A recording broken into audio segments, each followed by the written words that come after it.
ইতিমধ্যেই আমরা আমাদের পিসিকে লোকাল হোস্টে পরিণত করে নিয়েছি। এ পর্যায়ে ওয়ার্ডপ্রেসের কাজ শুরু হবে। আমাদের কাছে ওয়ার্ডপ্রেস 3.5.1 যে ভার্সনটি আছে, উপরের দিকে দেখতে পাচ্ছি একটি সাধারণ ফোল্ডার, এর মাঝে গেলে আছে ওয়ার্ডপ্রেস নামে আরও একটি ফোল্ডার, এরও মাঝে গেলে পাচ্ছি ওয়ার্ডপ্রেসের জন্য নির্ধারিত ফাইল ফোল্ডার। আমরা এখান থেকে ওয়ার্ডপ্রেস লেখা এই অংশটিকে কপি করব। রাইট ক্লিক করে কপি করছি। আমাদের সিডির সোর্স ফোল্ডারেও ওয়ার্ডপ্রেস, জ্যাম্প ইত্যাদি বিষয় অন্তর্ভুক্ত করা আছে। আপনাদের প্রয়োজন হলে সেখান থেকেও ব্যবহার করতে পারেন। যা হোক, চলে যাচ্ছি htdocs-এ। এখানে আমরা আবার রাইট ক্লিক করে পেস্ট করছি।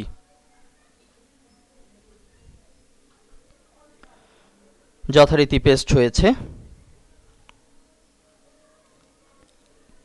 এখন এটিকে আমরা চাইলে রিনেম করতে পারি।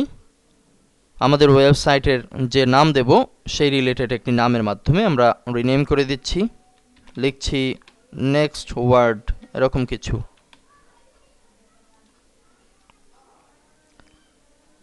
ওয়ার্ডপ্রেস আপলোডের প্রক্রিয়া শেষ, অর্থাৎ আমরা লোকাল হোস্টে যে সার্ভার তৈরি করেছি সেই সার্ভারে ওয়ার্ডপ্রেসকে আপলোড করেছি।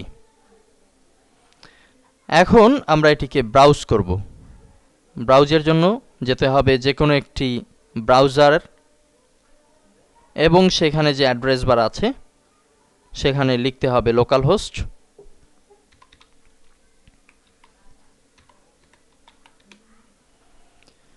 যেহেতু এর আগে আমরা প্র্যাকটিক্যাল দেখিনি যে লোকাল হোস্টে গেলেই জ্যাম্প আসে কিনা, আমরা জ্যাম্প সফটওয়্যার ইনস্টল করেছি।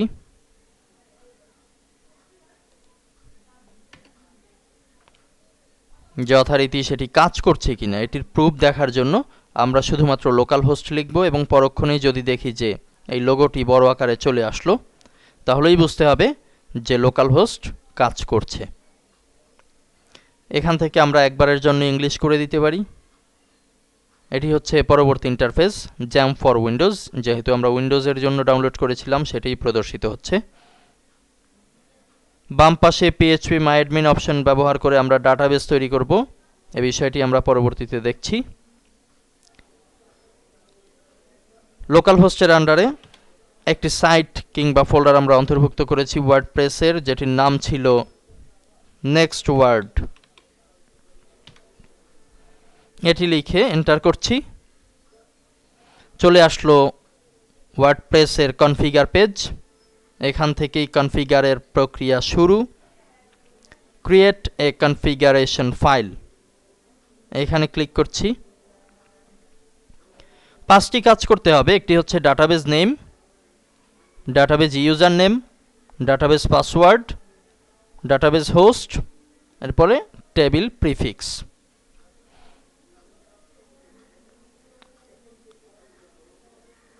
এই 5টি বিষয় আমাদের দরকার হবে ওয়ার্ডপ্রেসকে সঠিকভাবে কনফিগার করার জন্য। আমরা এখন এই 5টি বিষয় করে নেব। আরও একটি ট্যাবে আবারও লোকাল হোস্ট নিয়ে আসছি। শুধুমাত্র লোকাল হোস্ট রেখে এন্টার করলেই চলে আসবে জ্যাম্প ফর উইন্ডোজ, যেটি পূর্বেই বলেছিলাম phpMyAdmin-এ যেতে হবে ডাটাবেস তৈরির জন্য।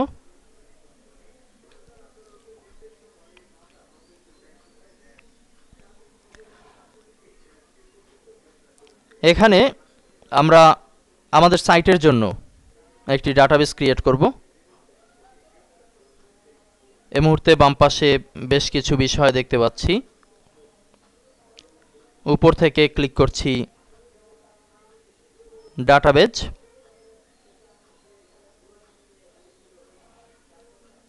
আসলো ক্রিয়েট ডাটাবেজ, অর্থাৎ ডাটাবেজের নাম দিতে হবে। আমরা এখান থেকেই সংরক্ষণ করে রাখবো, যেহেতু তথ্যগুলো আমাদের ওয়ার্ডপ্রেস সাইট তৈরিতে দরকার হবে। নোটপ্যাডে রেখে দিচ্ছি। ডাটাবেস নেম দেব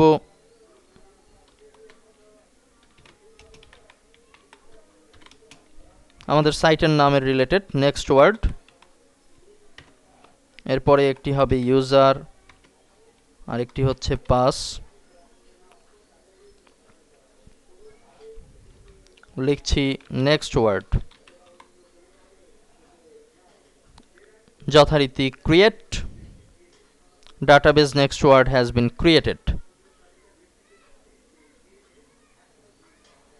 নেক্সট ওয়ার্ড নামের ডাটাবেজ ক্রিয়েট হয়েছে। আমরা যদি এখানে একটু রিলোড করি,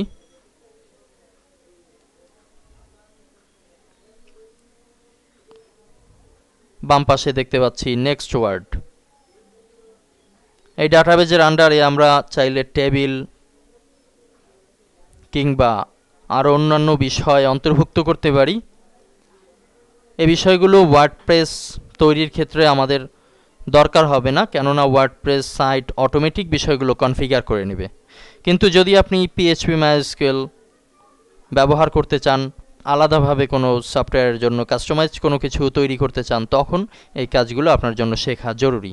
এই বিষয়গুলো শিখতে হলে আপনি দেখতে পারেন আমাদের আরেকটি tutorial PHP Guru.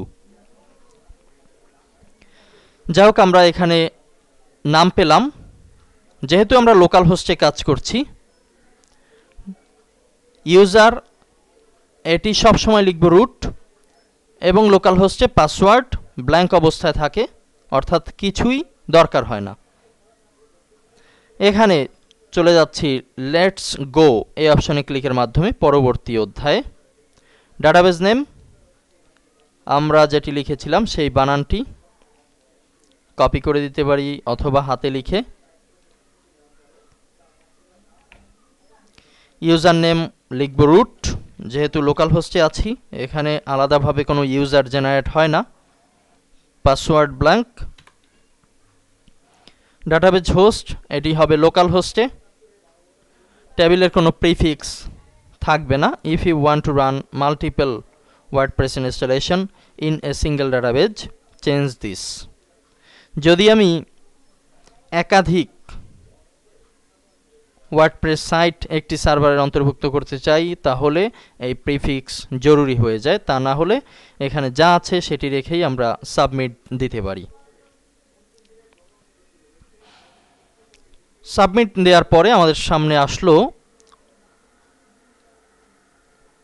Alright Sparky, you have made it through this part of installation. WordPress can now communicate with your database if you are ready this now to time now two.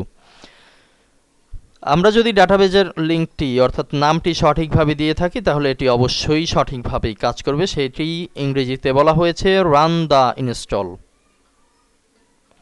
Installation প্রক্রিয়া run করেছি, সেটি যথারীতি run হয়েছে খুব সহজেই, কিন্তু দেখতে পাচ্ছি পরবর্তী পেজে আমরা চলে এসেছি। এখন দিতে হবে ইনফরমেশন নিডসের অন্তর্ভুক্ত সাইট টাইটেল। আমরা যে সাইটটি তৈরি করব লোকাল হোস্টের আন্ডারে, তার টাইটেল কি হবে। যেহেতু আমরা ওয়ার্ডপ্রেস শিখতে চাচ্ছি, সে কারণে স্যাম্পল প্রজেক্ট তৈরি করছি। আমরা এখানে যে কোনো কিছু দিয়েই শুরু করতে পারি। আমরা নেক্সট ওয়ার্ড এটি লিখে দিচ্ছি, অর্থাৎ পরবর্তী কথা, এরকম কিছু। ইউজার নেম এখান থেকে আমরা চেঞ্জ করে দিতে পারি, অ্যাডমিনের পরিবর্তে আমরা লিখছি admin2। ইউজার নেম লেখার ব্যাপারে বেশ কিছু নির্দেশনা এখানে আছে। User name can have only alphanumeric characters, spaces, এই যে বিষয়গুলো আছে, অ্যান্ড দ্য @ সিম্বল আমরা ব্যবহার করতে পারি। যাই হোক, এখানে লিখলাম admin2। পাসওয়ার্ড আমাদের পছন্দ মতো দিব,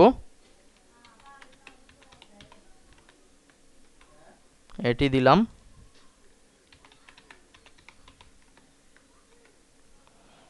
কি দিলাম সেটি আমরা নোট করে রাখবো নোটপ্যাডে, যেহেতু পরবর্তীতে প্রয়োজন হবে। আগেরটি ছিল ডাটাবেজের ইউজার, এখন হচ্ছে ড্যাশবোর্ডের জন্য ইউজার admin2। অ্যাডমিন একটি সাধারণ নাম, এ কারণে এটিকে চেঞ্জ করে দেওয়াটাই বেটার। অনেক সময় ওয়ার্ডপ্রেস সাইট হ্যাক হয়ে থাকে, আর সেটিতে সহায়তা করে অ্যাডমিন নামের ইউজার নেম। নিচের দিকে দিব ইমেল অ্যাড্রেস। আমরা একটি ইমেল অ্যাড্রেস এখানে লিখে দিচ্ছি।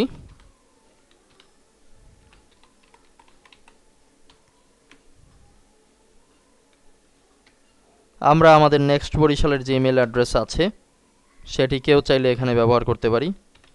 নেক্সট বরিশাল @yahoo.com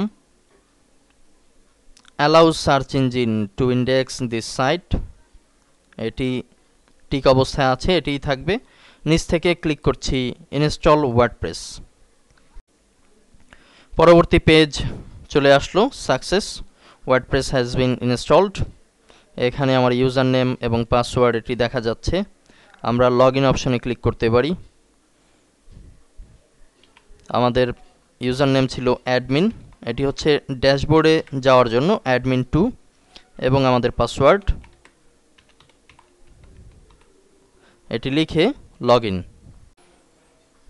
চলে যাচ্ছি ড্যাশবোর্ডে। এখানে বিভিন্ন বিষয় আমরা দেখতে পাচ্ছি। এটি হচ্ছে ড্যাশবোর্ডের ইন্টারফেস। যদি আমরা আমাদের সাইটে চলে যেতে চাই তাহলে ব্রাউজ করতে পারি। নতুন একটি ট্যাবে খুলে নিচ্ছি।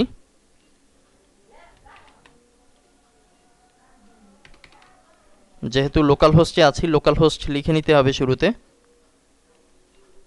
localhost/nextword। ডিফল্ট একটি থিম আমরা দেখতে পাবো প্রিভিউতে। এই হচ্ছে আমাদের তৈরিকৃত website Nextward, just another WordPress site. উপরে আছে হোম এবং স্যাম্পল পেজ, নিচের দিকে আছে একটি মাত্র পোস্ট। একেবারেই সাদামাটা একটি বিষয়। পরবর্তী লেসন থেকে আমরা এর আপডেট শুরু করব। ধন্যবাদ।